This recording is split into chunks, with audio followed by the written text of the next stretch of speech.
Thank you for joining Change Your Mind Transformational Dialogue Radio. Your host, Dr. Craig Weiner, brings you cutting-edge experts and paradigm shifters in fields as diverse as body-mind healing, neuroscience, and consciousness explorations. Join us on this voyage to explore new worlds in science and transformational pathways.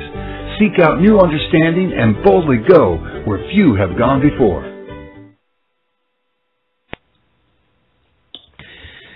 Welcome, everybody. This is Dr. Craig Weiner, the host of Change Your Mind Transformational Dialogue Radio. And I've got to say, I am sitting at the front of my seat. Literally, I am. And this is one of those interviews that, for me, is getting to talk to a hero for me. Today's guest is Dr. Dean Radin. And for those of you that do not know Dean Radin, you are in for a real treat. This is going to be an hour in which we are going to explore the extraordinary. And in case you don't know who Dr. Dean Radin is, he's probably most well known as the chief scientist over at IONS, the Institute for Noetic Sciences. He's also an adjunct faculty member in the Department of Psychology at Sonoma State University. In exploring and understanding his bio and getting to know him a little bit better, I was amazed at the depth and the breadth of his education, from having a BSE degree in electrical engineering, where he was magna cum laude with an honors in physics from University of Massachusetts at Amherst, an MS degree in electrical engineering, a PhD in psychology, University of Illinois. He worked in R&D at AT&T Bell, at GTE Labs, before he moved over into joining the research staff at IONS, and he also had appointments at Princeton, University of Edinburgh, Nevada, several Silicon Valley think tanks, most notably SRI, where he worked on a lot of classified programs investigating psychic phenomenon. So maybe you don't know any of his background, but you have read his books, which is hard to have missed. They're on my top most important shelf. The Conscious Universe, Entangled Minds. I think there's almost not a sentence highlighted that is not highlighted in that book. And now we get to announce his brand new book coming out July 16th, 2013, called Supernormal: Science, Yoga, and the Evidence for Extraordinary Psychic Abilities. So that's a mouthful, but let's get started. Dean, thanks for coming on. It's my pleasure to be here. Let's just start off with, what was the impetus for writing this book? It seems the culmination of so much of the research you've been doing, but I'd like to know what it was for you that said, I'm going to do this, and what this was about for you, this project. For years, I've been thinking of how to disseminate information about what otherwise might be thought of as secret knowledge. Mm-hmm. And so as a scientist, I generally write for other scientists, but of course I know that there are many people who are interested in psychic phenomena and other potentials of the mind, who may not be attracted so much to the science, because the science, in talking about it, tends to become technical very quickly. And so in thinking of what community or communities are already, in a sense, practicing the kinds of things that I talk about, but don't necessarily think of it as a topic of science. And I think the obvious, or one of the obvious places to look, is in those who meditate. And what gave me this idea is, a couple of years ago, I was invited to give a series of lectures all around India as part of the Indian Council for Philosophical Research. This is a program sponsored by the Indian government to promote dialogue about India's rich heritage on many topics of interest in the West as well. So at first I was a little surprised of what in the world can I talk about for that would be of interest to Indians, especially academics mostly. And then I decided, well, the only thing I know a little bit about are the cities from a scientific perspective. So I traveled around India for a month and gave a bunch of lectures. And I found, not surprisingly, that everybody was very open to it and very interested, and I was invited to visit many universities and to come back and to start laboratories and on and on. Of course, you need 10 lifetimes to do that, which might be appropriate for India.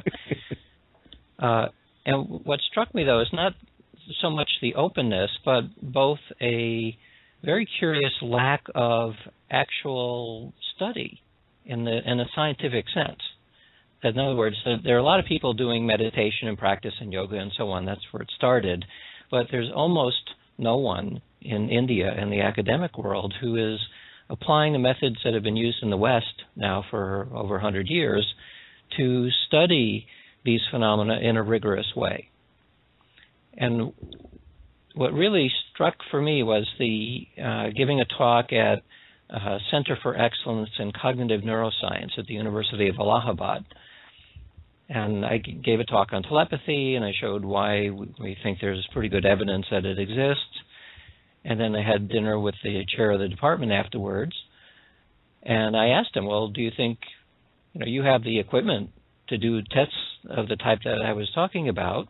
Do you think you'd want to do some experiments in this realm? And the immediate answer was no, which I found surprising, given that he and the rest of the faculty were all very excited about this. Right. And so, well, why not? Well, why not is because within cognitive neuroscience, as it's defined in the academic world, including in India, telepathy never arises as a topic that would be of interest. It'd be very difficult to write something that other cognitive neuroscientists would look at as a journal article and say, "Oh, okay, I get it." Right. In other words, it doesn't fit the paradigm. So, I thought this was rather surprising, given that the culture supports the idea and everyone was interested in it. And so, what do you need in order to have an academic or scientific enterprise actually study this? I concluded you need to develop a whole new paradigm, a new discipline. And the discipline would be called something like psychophysics, although there's already a discipline of that name, so we need something else. But something like that, right. A discipline that is looking at this intersection between mind and matter, between physics and psychology. So it was partially that and partially simply being embedded in Indian culture for a while that made me realize that people who are already beginning to encounter these phenomena in their practice may be interested in the science as well. And so that naturally led towards yoga and meditation. Right. And I proposed it, and the publisher immediately said, wow, that's a great idea. Perfect. One of the things reading about you, too, that I loved in your bio that seemed to encapsulate what for many is a person's life purpose that begins early, and your quote was that at about age 4, the desire that you had to be jet-propelled, and that what that really took you into was a direction of exploring the outer limits of personal space. Mm-hmm. And has that drive just grown with time, and does this just continue along with that exploration of the inner possibility? Well, I'm still waiting for my jetpack. I need a jetpack. I know you can buy them now, but they're not very safe yet. But well, yeah, I figure any human's life is very, very short in the grand scheme. And so, for one thing, you don't want to waste time doing things that aren't very interesting. And second, if what you should be doing then is not only is what brings you the best joy and excitement, but might help push human evolution a little bit in the right direction. So not everyone has the opportunity to do that.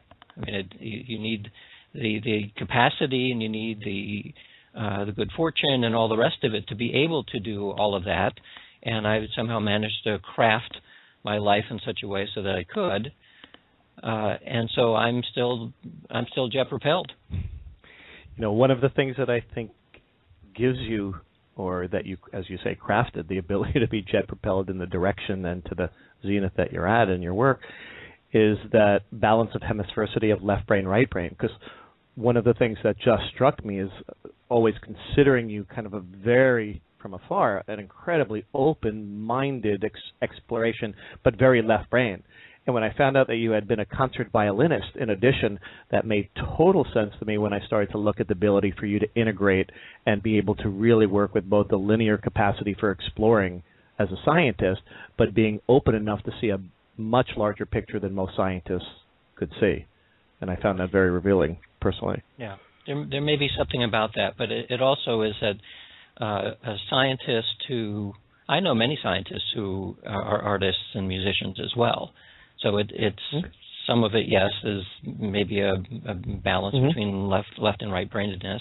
And in particular, for classically trained musicians, that's mostly left brain stuff. That's true. It's not right brain.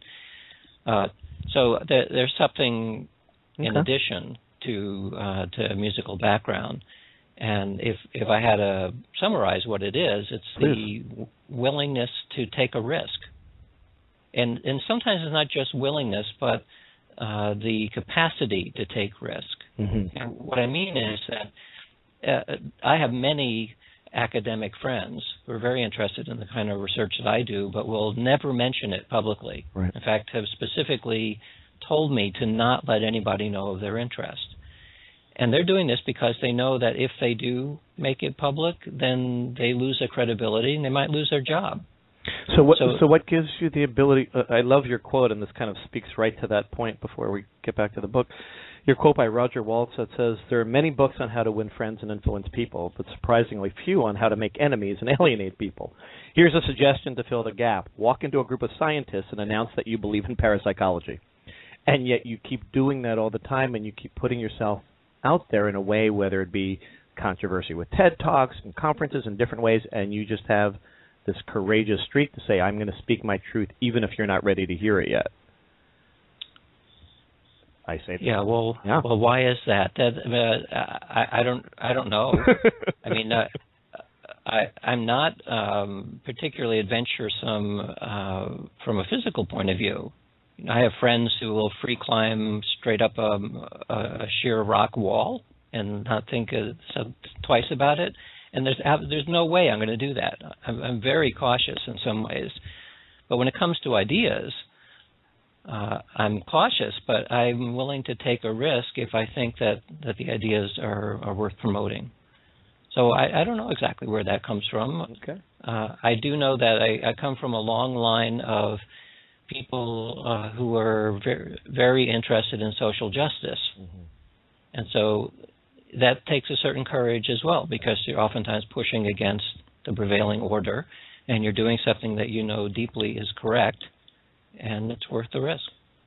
Well, I thank you for the risk and the willingness to speak that which needs to be spoken in order to change a paradigm. So speaking of which, in the paradigm, and let's get back to the book here, Supernormal. You had spoken and you had used the word cities, and I'd like to give you an opportunity to define that so we can explore what those were, since it's really the foundation of the extraordinary capabilities that you talk about in your book. The term city is a Sanskrit term that roughly means attainment or perfection, and it refers to abilities that arise as a result of disciplined meditative practice. Today, we would call some of the cities vanilla forms of psychic phenomena, telepathy, clairvoyance, precognition, but they include other things as well, from exceptional mind-body control to things that we wouldn't necessarily think of as psychic, but kind of in that space, such as there's no direct translation of some of these, but there's an ability that arises where you radiate goodness. Right. And in that process, people around you simply feel good. They feel happy just being in your presence. Then there are more dramatic ones that are oftentimes thought of as being superhero types of effects, like invisibility and super strength, super weight, and super lightness, those kinds of things. Let me ask you this.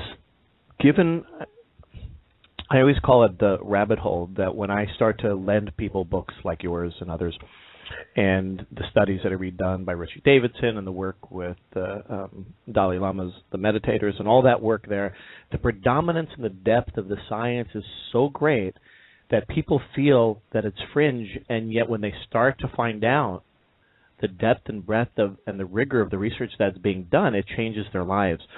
Why do you think there's so much resistance even when the research is so great out there? Well, actually, in many ways, it's the resistance has already begun to dissolve. Right. It hasn't so much in terms of the cities. Okay. But in terms of the mental and physical benefits of meditation and yoga, that's more or less mainstream right now. And the way that we see that it's mainstream is that it reaches the cover of Time magazine a few times, right. and it's no longer considered fringe. Right. And so this didn't happen overnight. It started probably in the early 1960s. But since from then till now, there's a very clear path about the study of meditation. Most of the early stuff being done by the transcendental meditators. Sure. But now picked up by many other people and other meditative techniques. And I think it's very clear that the ancient lore is correct in terms of mind-body connection. What we're on the cusp of now, which is why another reason I wrote this book, is because we're now bumping up against the far edges of claims of meditation, namely that you start to gain certain superpowers.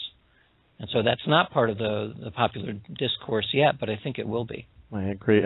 I have this conversation often, our mutual colleague Stephen Schwartz, between remote viewing and meditation. He said if you want to do one thing to have more beneficial effects for your life than anything else, it'll be a meditation practice. And so meditation or stillness practices, and they're so wide, yogic practices are beginning practices that open the doorways to extraordinary capabilities, and yet even just the word practice is still emerging in our culture as something that has value. Could you speak a little bit to, because in this work, practices are essential for development of any of these skills? Well, I assume you're not talking about diligent practice in terms of things like playing golf. Correct. Because there are plenty of people out there who spend enormous amounts of time perfecting something. Correct. And we're not actually even talking about something that's very different than that. I mean, a lot of people, in talking about golf, Michael Murphy has written about the spiritual aspects of learning to play golf. And even hard-nosed golfers will start waxing poetic when they start describing their game. So all we're really talking about is a certain degree of mental and physical discipline to focus the mind. And it's something about focusing the mind in a certain way that I think in a simplistic way, what it is doing is allowing you to access portions of the mind that are normally considered to be unconscious. And the deeper you go, you find that actually there is probably no bottom to that depth, the deep part of the mind. And if you manage to get deeper and deeper, you start to discover that it doesn't, that the space involved doesn't get smaller and smaller like going into a little hole, but rather it begins to open up. And at the very deep bottom, you find that it opens up into the entire universe. So that's more a metaphorical way of describing what a yogi would describe as samadhi, which is this deep layer of mind, which in some ways becomes identical with the universe itself. If we take that from the very broad to the specific and try to make something more concrete, of all the cities that you explored, which ones from a research perspective would you say are having the strongest evidence of perhaps being the next paradigm-accepting phenomenon or skill set, would you say? Well, unfortunately, all of them, the ones that fall into the category of psychic or mystical, they're still so far away from scientific theory that it's going to take a while before they're broadly embraced. I think empirically now that the basic psychic phenomena, 4 classes of psychic phenomena, there's overwhelming evidence that the phenomena exist. The primary resistance at this point is that many scientists will look at something like precognition or clairvoyance, or psychokinesis, and then there's one other that slips my mind, something to do with memory probably. You take the primary psychic phenomena, and the evidence is strong enough so that just purely on an empirical basis, you can make an argument saying, well, it's true, we don't have a good explanation for these things yet, but they are considered elementary cities. They're the first things that one encounters on starting the meditative path. And they're as close to being proven by science as science can do.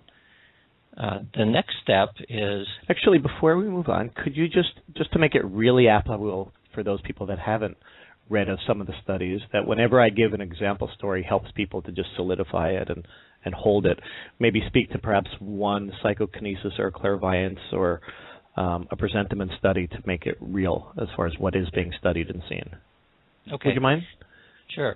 Yeah, and the other category, by the way, is telepathy. Thank you. So let's take presentiment as an example. The first siddhi that is discussed in Patanjali's Yoga Sutras, which is considered the classic book of yoga, the very first siddhi is called perception of past, present, and future.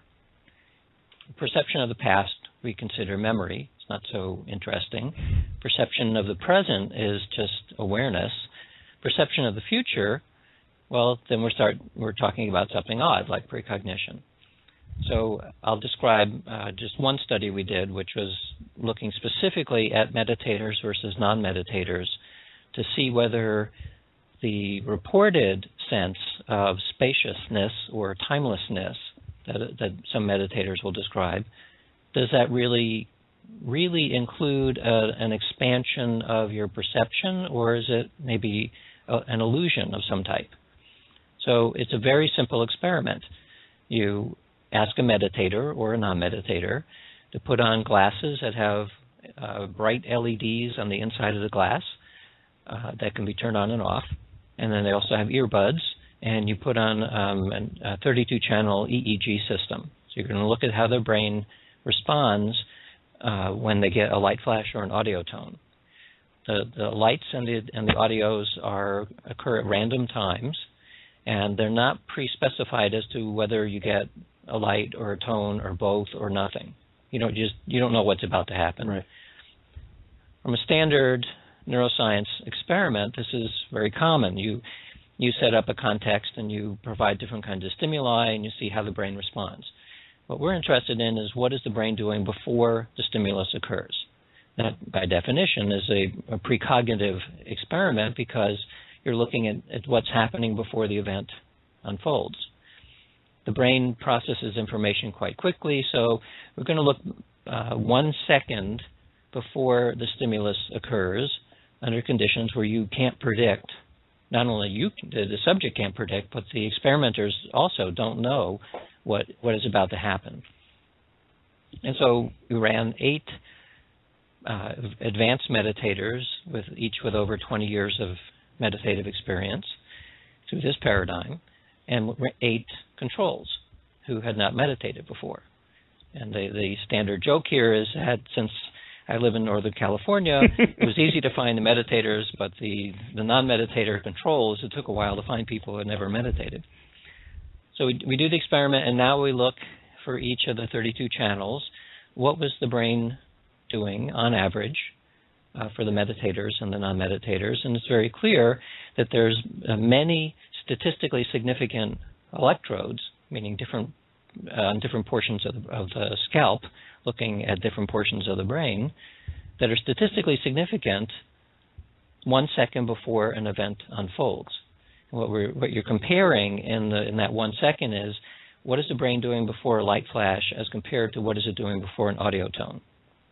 Under the so-called null hypothesis, that there be no difference, the brain should be responding exactly the same because there's nothing to respond to yet. Right. But what we found is that the brain actually does respond differently. It's not responding, it's presponding.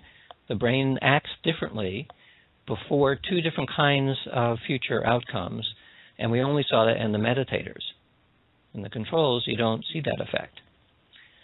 So Interesting. What this tells us is it's something about probably the brain and body of the meditators was indeed spread out in time a little bit, and that's why it was responding to something that had not yet occurred. And that is, again, the very first siddhi. It says when you meditate enough, and perhaps in the right way, your sense of present moment actually does begin to expand, and it's not an illusion. So there's an expansion of time beyond what we accept as possible. How about expansion of physical abilities, physiological abilities for somebody that practices and is able to develop some of these siddhis? What might that look like? Well, in an exceptional case of mind-body connection, it could be something as simple as taking the placebo effect and making it much, much more effective. Perfect. In the description of the siddhis, some of the siddhis have to do with very dramatic things like, in the worst case, eating something which might be poisonous and making it not have that effect on your body. Mm-hmm. So having truly exceptional levels of control of the digestive system and how your blood is working, and on and on and on. So I put into a category of things like exceptional healing capacity, both in yourself and in others, as a kind of, it's not exactly mind-body and it's not exactly psychic. That's why some of the siddhis don't fit very well into words we commonly use. But maybe you could think of it as a kind of invulnerability. Mm-hmm.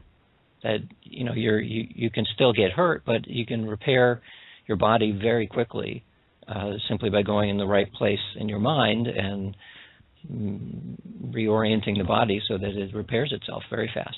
I imagine this research isn't being supported for you or funded by pharmaceutical companies at this point.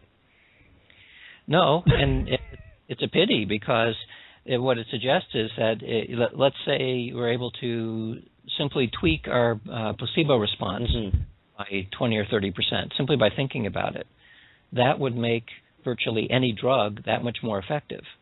Because obviously drugs, in many cases, they really do something. Right. They're not fooling. But the effect size of many drugs is pretty small. They're tiny effects.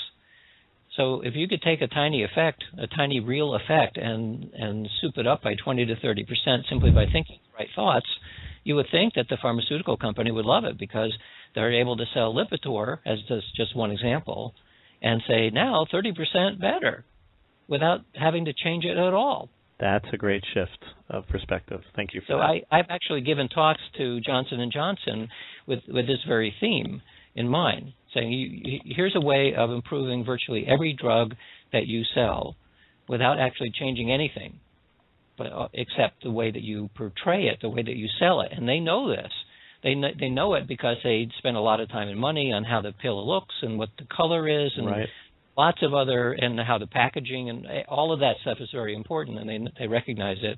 And I'm saying you can take what you've already been doing and actually increase it quite a bit. So on the side label, we may potentially see in the future take BID with affirmation and 5 minutes of meditative consciousness. I mean, it's a fascinating idea to really look at that blend. So I like that. Yeah, and not only that, the next stage is that these pills have been intentionally imprinted for your benefit. So we've done studies on this as well, and this, of course, fits into a psychokinetic kind of effect, where physical substances can be altered in some subtle way that we don't have a good explanation for yet, but they can be demonstrably changed in a way that makes them more effective. Perfect. So that, too, you'd think that a pharmaceutical company would be interested in that. And one of the problems, of course, is that they're making so much money as it is that there's not very much incentive to change things because they'd be afraid that it might make it worse. I'd like to make a transition from the title of your book because with regard to the word yoga, because at least in our culture, you're speaking about a historical tradition of yoga that appears much more expansive and broader than the way yoga is most traditionally practiced and, shall I say, marketed and employed here in America and the States at this time. Could you speak a little bit about that transition or that differential? Yoga as practiced in the West, and now also increasingly even in the East, is basically a form of gymnastics. What's called Postural Yoga, as we know it today, was invented less than 100 years ago by an Indian who, if you remember your history, India and the UK were tightly bound for a century. Sure. And during that century, a lot of British ideas and practices and so on infiltrated a lot of Indian culture. And so yoga, the traditional yoga from thousands of years ago, merged with British calisthenics and American bodybuilding and gymnastics from Sweden. And it all got mushed together into what is today kind of what I would call a quasi-spiritual aerobics. Mm-hmm. That's what we do as yoga today. And you see it very clearly in yoga competitions. Like there are people who are petitioning the Olympics to include yoga as a competitive sport. Wow. And it's because you can become extremely good at yoga. It is athletic, but the focus of yoga today, a lot of the focus is on the body. Right.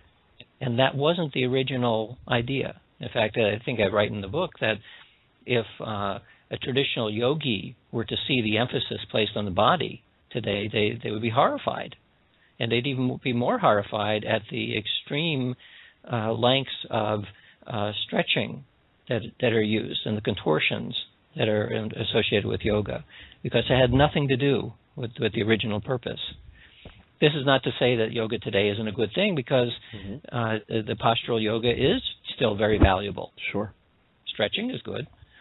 So the original concept was that we need to do with your body to get it strong enough and stable enough to allow you to meditate, which is the real focus of yoga, to meditate long enough so that you're able to achieve these refined states of awareness called samadhi. That's the purpose of it. Thank you for that, because that so clarifies for me what has felt like a very Western, out-of-balance application of the process. And saying it in that simple phrase really just for me consolidates that. Makes perfect sense. Mm-hmm. Yeah, excellent.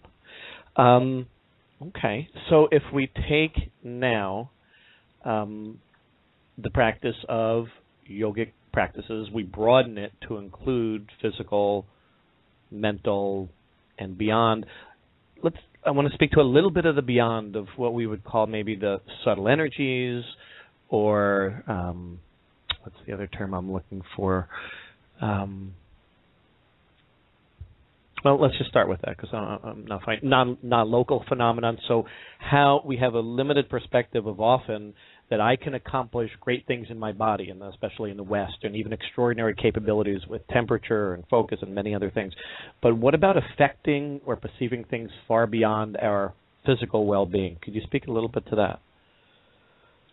Well, those would fall classically into the psychic phenomena, clairvoyance, for example. A non-local form of awareness means that you're not limited to being able to pay attention to what is here and now, but also to there and then. The reason why this sounds strange is because we're so used to thinking in common sense terms, literally what your common senses are able to bring to you, that the notion that your senses are not limited to where your body is located doesn't sound right somehow. But as we know from physics, our notions about space and time and matter and energy and causality and locality, a lot of the concepts that are associated with our description of the physical world were all pretty well set about 150 years ago, but then came along relativity and quantum mechanics, and virtually every assumption every common sense assumption about the way that the physical world is held together has been dissolved. That we know that there are aspects to the physical world, especially as shown to us by quantum mechanics, but it's also true in relativity. The physical world is much stranger than common sense says. And it took physicists a good century of kicking and screaming to finally agree, and now we have technologies that are based on these ideas, but to agree that there's some aspects of deep physical world that are very odd. And actually even in comparison to deep structures of the mind are also very odd. So we normally in our everyday life, we live in a very thin slice of what we consider to be real. And as the moment we step outside of that little thin slice, everything is going to look quite strange. Well, you spoke to an expansion of an experiment with time. What about space or distance? Can you give an idea of how you're looking at that scientifically? Well, an experiment in remote viewing, for example, or clairvoyance. The idea is that you have an object or an event that is hidden or at a distance, and in one form of the experiment, you might have what's called an Outbound Er Experiment, where you have a friend who will be assigned to go to a random location that person doesn't know in advance and you don't have any idea. All you know is that in 20 minutes your friend's going to be somewhere, and your job now is to describe it as best as you can, typically by drawing a sketch or maybe writing a couple of words, simply by using your mind and imagining that you can be with your friend. And then to make it an experiment, you've just written a couple of sheets of paper, say.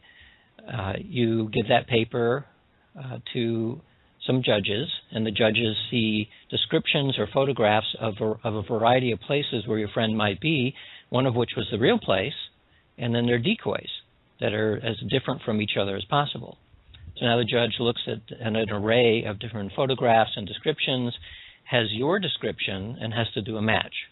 And the experiment is considered a success if your description of where your friend was, in fact, matches the photograph and the description of where your friend actually was as compared to the decoys. So that's a very simple and somewhat artificial way of doing the experiment, but nevertheless it's a valid type of test, and it's been done hundreds and hundreds of times. And it shows that on average people can do that test much better than you'd expect by chance. So in the case of, say, 4 possible places that your friend could go, that gives, by chance, you'd expect that the judge would successfully make the match only 25% of the time, 1 in 4 times. But on average, the judges are able to do this about 1 in 3 times. Doesn't sound like much, 33% instead of 25%, but because this experiment has been done so many times, we know that statistically this is absolutely not a chance effect. So that speaks to, you had one study that showed meditators increased effectiveness. You had this one here. So that brings up the capability or the possibility of, have you seen people that are more prone to these skills?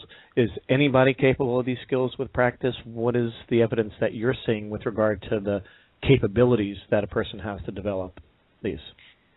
There are certainly people who have natural talents in this realm, just as in sports or in music.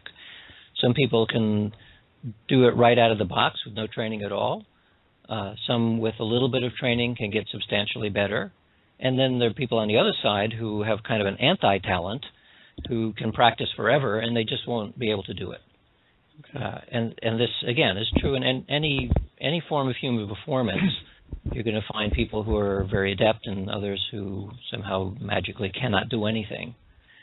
So the question here is whether meditation would improve a person's capacity to do this. And while there hasn't been a lot of evidence yet, or especially studies, looking specifically at meditation and ability to do this, the little body of research that does exist says that meditation will help. Okay. I want to explore a little bit. we are in an age and a time right now, given the mandate of studying the brain. President Obama has spearheaded, the upswelling of interest in mapping the brain and pouring billions of dollars, multiple studies and grants into exploring this. And yet, when we also explore, one of my favorite books, Sharon Bagley, and the work with the Mind Life conferences with the Dalai Lama, somehow this distinction between the brain and the mind. And I was wondering if you could maybe give your personal insight into what we're developing with the development of these skills. Can you go there with some thoughts? Are you saying what are we developing in terms of a brain function? Let's start there. Let's start with that. Well, studies on the effect of meditation on the brain are showing that the morphology of the brain changes, its actual shape. The thickness of the white and the gray matter will change. All kinds of things change, but not too surprising, because if you go out and chop wood all day, your arms will change as well. The body is very flexible and adapts quickly, including the brain, to whatever you're doing.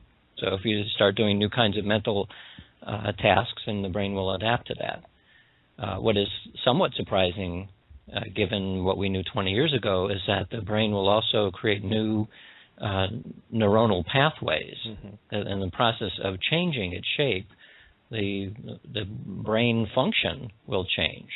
Again, from today's perspective, that shouldn't be too surprising, because muscle will grow if you're using the muscle. So the brain as a muscle is not a bad metaphor.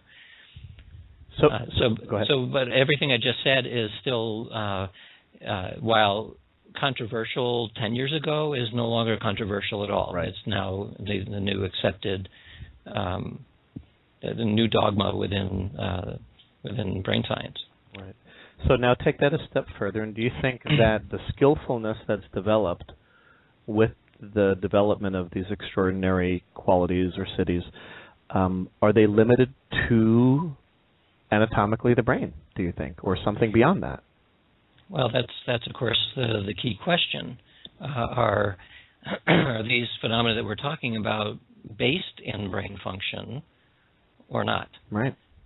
And so if you're able to get information from a distance that is beyond the reach of the ordinary senses, either in space or time, or worse, that you're able to somehow take your intention and impress it out into the world, that doesn't sound like brain stuff, because the brain is a localized structure in space-time, and yet some aspect of you is doing something that is not localized in space-time. So here's where the tension arises. If the mind and the brain are identical, then many of the psychic phenomena don't make much sense unless we start thinking of an expanded understanding of what we mean by physicality. So let me explain what I just said. I love that. If we think of the brain as a classical physical object, it is tightly localized in space-time. Under that condition, ESP cannot exist. You can't have psychic phenomena, because there's no way to get signals in and out and so on. It doesn't reach that far.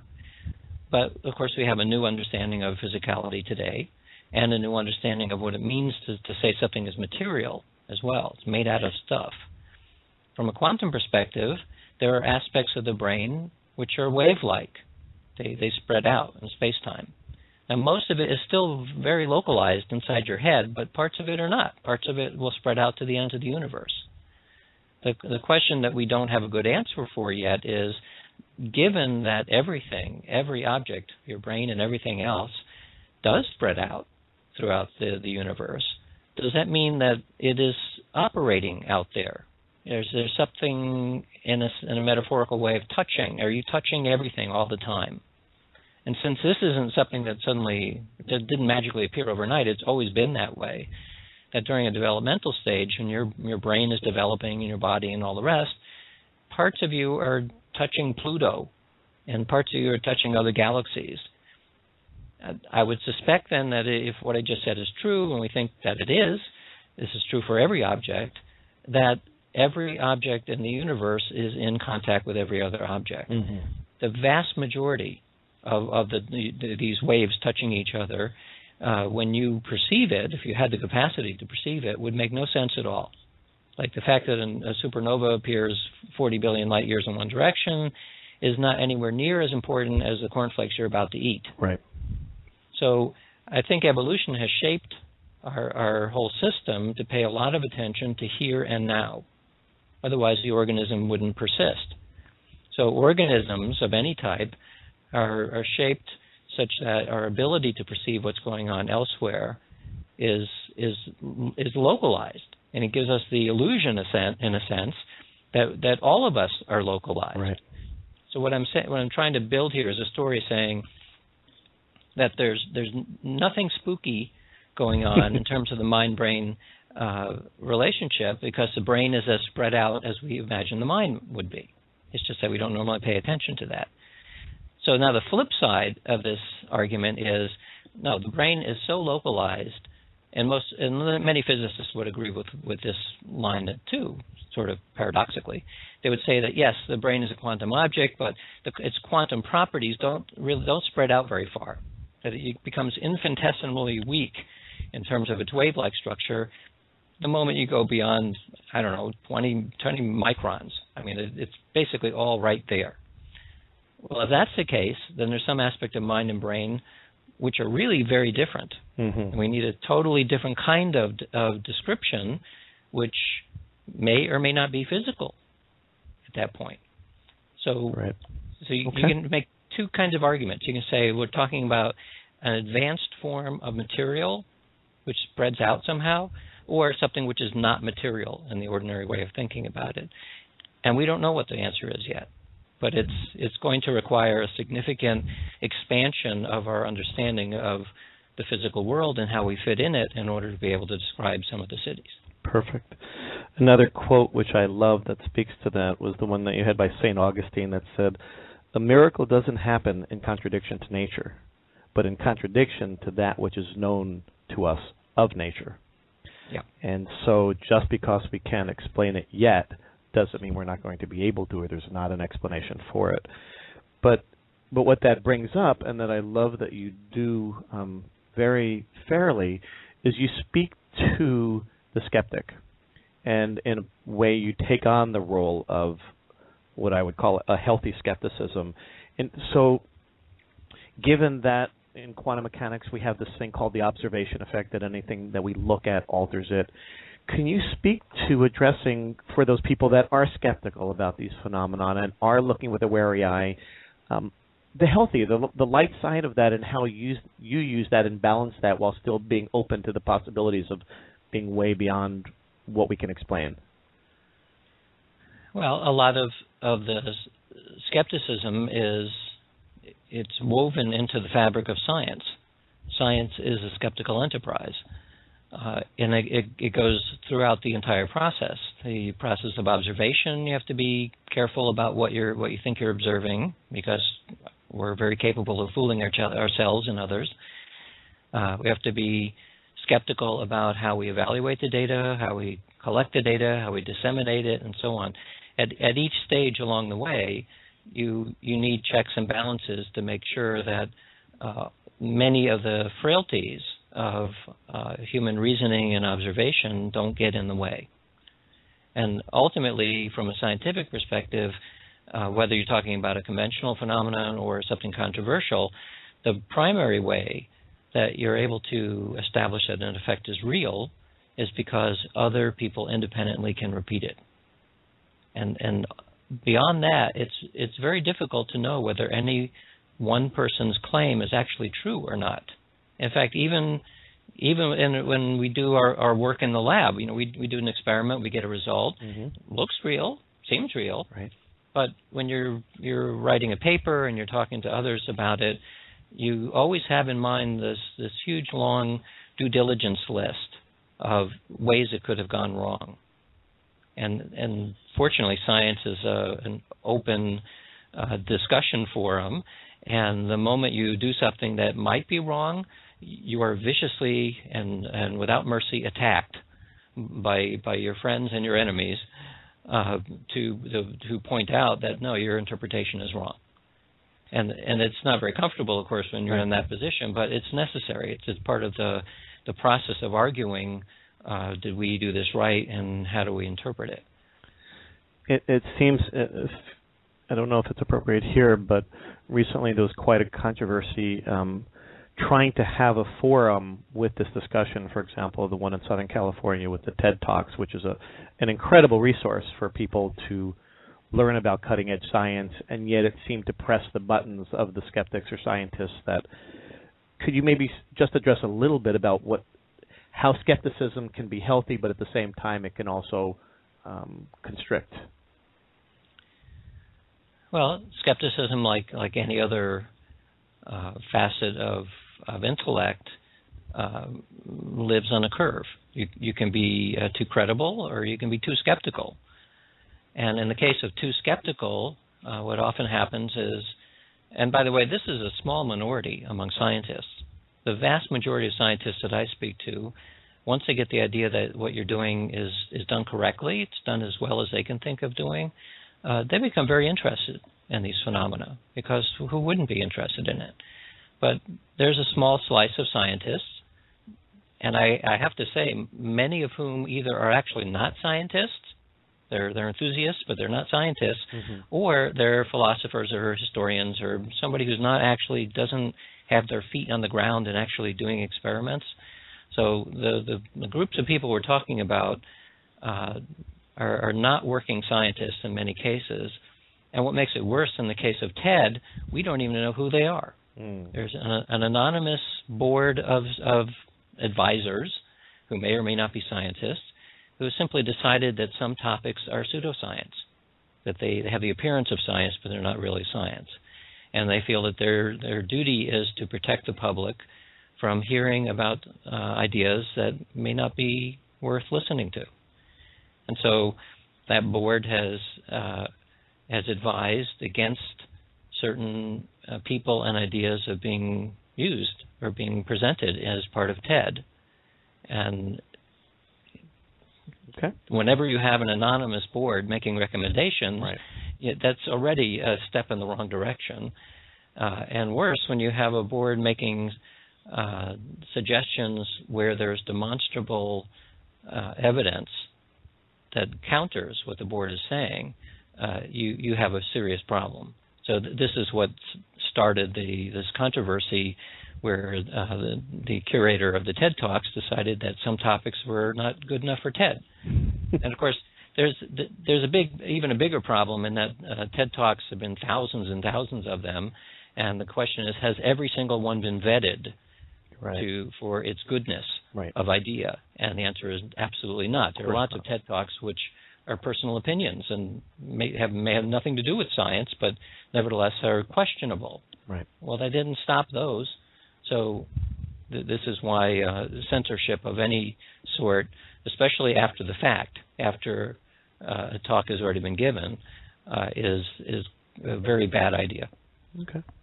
Well, we're starting to wind down, so I'd like to look in the future direction of your aspirations and hopes and visions. What you would most like to see if you could have your dream come true with Supernormal coming out. And by the way, Random House is the publisher. What you'd like to see that accomplish? What would be your greatest vision for doors that open, things that change? What would you like to see the result of this book do? Well, one possible outcome would be that people who have been doing yoga and meditation for a while and experiencing some of these phenomena, and yet very shy about speaking about them, because they don't. I see this again and again, that somebody has some kind of a psychic phenomena occur to them, and then they become afraid to talk about it because they imagine that people will think they're crazy or strange. Well, through looking at this book, you realize that the phenomena are a natural outcome of this kind of practice. And people begin to recognize that and talk to each other about it. Maybe they'll simply get to a point where the nature of the public discourse changes. Unfortunately, a lot of what we think of as supernormal capacities, psychic and mystical experiences, are shaped by the way that the media portrays them. they're shaped by movies and by television and our concepts of the supernormal, and most of those stories are scary. And so, of course, nobody wants to publicly admit that they have some of these abilities, whether they're spontaneous or not, because then they will be mistaken immediately with the silliness that's portrayed in entertainment. Right. So some of that will hopefully begin to break a little bit, and people recognize that this is actually more interesting than they thought, and they're able to talk about it. Okay. I hope it also influences the way that Hollywood portrays these phenomena, that this is a natural capacity. And fortunately, there have been a couple of TV programs which are beginning to do this. Right. And I know that the producers and screenwriters are extremely interested in these topics, and they want to portray it in a more realistic way. Right. So that's part of it. The other part is that when public discourse changes the nature of the discourse, that scientists are part of the public too, and so the scientific discourse can change as well. That's part of what I hope to happen. Right. Without putting you on the spot, but giving you the opportunity, studying all of these effects and possibilities, I'm not going to directly ask you if you have a meditation practice, but is there anything personal that you'd like to share in your own personal inquiry into this arena? I want to say as a non-scientist, but as a person and human being exploring this on a direct experiment with oneself. Well, I do have a personal meditation practice. I regard it now kind of as the same way as brushing your teeth twice a day. Mm-hmm. It shouldn't be, and for me it isn't, anything different than this is simply a daily thing that I do because it makes a lot of sense from a mental and physical perspective. I'm personally wired tight. I've always been wired tight, so my levels of generalized anxiety are very high all the time. And it's not, I mean, I live a comfortable life. It's not that. It's just that's the way my nervous system is put together. And I find that if I meditate twice a day, that I think I feel probably closer to what a normal person would be like, that I don't feel anxious all the time. Mm-hmm. And if I don't meditate twice a day, then it becomes uncomfortable. So I do this because it's necessary, because it helps. Now, whether it also produces the supernormal, I regard my career as supernormal, in the sense that there's no career track, there's no tenure, there's no academic station, there's nothing other than what you create yourself, and somehow I've managed to do that. So does meditation allow you to craft a career where there isn't any? I can't make that claim, but at least in my case, it seems to have done something. That's beautiful. Last question, and then we'll wind down. My personal inquiry, even with the name of the show, is Change Your Mind. So I'm going to ask you your personal opinion on the ability, I think it's inherent within the nature of the book, but our ability to truly change and to evolve, whether it's toward transcendence or towards, given especially what people often have grown up with, past experiences, the ways that they were formed, we'll just say this lifetime. Are you confident in people's ability to truly change? Yeah, I think some people have the ability to make remarkable transformations. There's little doubt of that. Probably not everyone can do it, because again, a transformation of your mind and your body will follow. Takes a certain discipline, takes a certain talent, takes a lot of motivation, and in many cases, it's your context, the environment that you live in, will try to prevent you from changing. So there's a lot of inertia to not change. That makes it an exceptionally difficult thing to do. And one of the ways, perhaps, to help encourage a transformation and change is by getting your mind right. And so to get it calm and focused and all the rest, well, again, I'm not trying to sell meditation because there's many different ways, and I don't teach meditation. But of the various techniques that have come down through the centuries, it seems to be one of the better ways. Great. Thank you. So I'd like to give you an opportunity to tell people where they can get most appropriate information on your work, on the book? Where would you like to send people as a link that would be most effective for you, Dean? Well, the easy place is my website, deanradin.com. And from there, I link information about the book and information about the Institute of Noetic Sciences, where I work. And that website is just noetic.org. So between deanradin.com and noetic.org, you can find me in many different places. Does it list lectures or events, or do you do that? Do you teach outside of the research and writing? Yes. Mm-hmm. On deanradin.com, under activities, mm-hmm. I list places that I've given lectures, and whenever I do an interview, oftentimes link to audio or a video link. Wonderful. So I just want to let people know for information here on the show and other interviews, and we've got interviews from everybody from Joe Dispenza, we've got Dr. Gabor Mate coming up, we've got just many, Stephen Schwartz on remote viewing, it goes on, exploring mind, body, consciousness, transformative issues of what does it take to change in many different arenas. So the best way to find us is on the website transformationalpathways.com, in which many of the dialogues are there.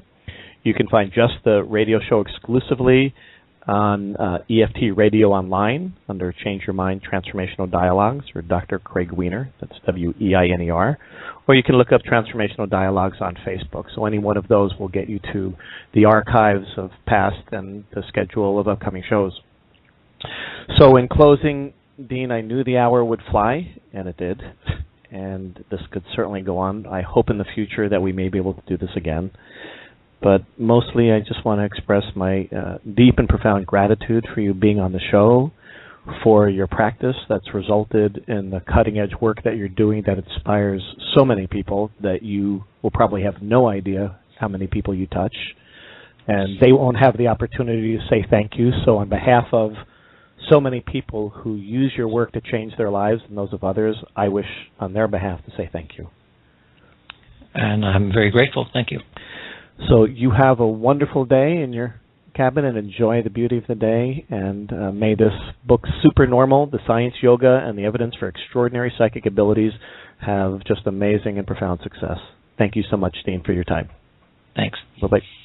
Bye. Thank you for joining us today on Change Your Mind Radio. For more information on this program and more, go to www.transformationalpathways.com.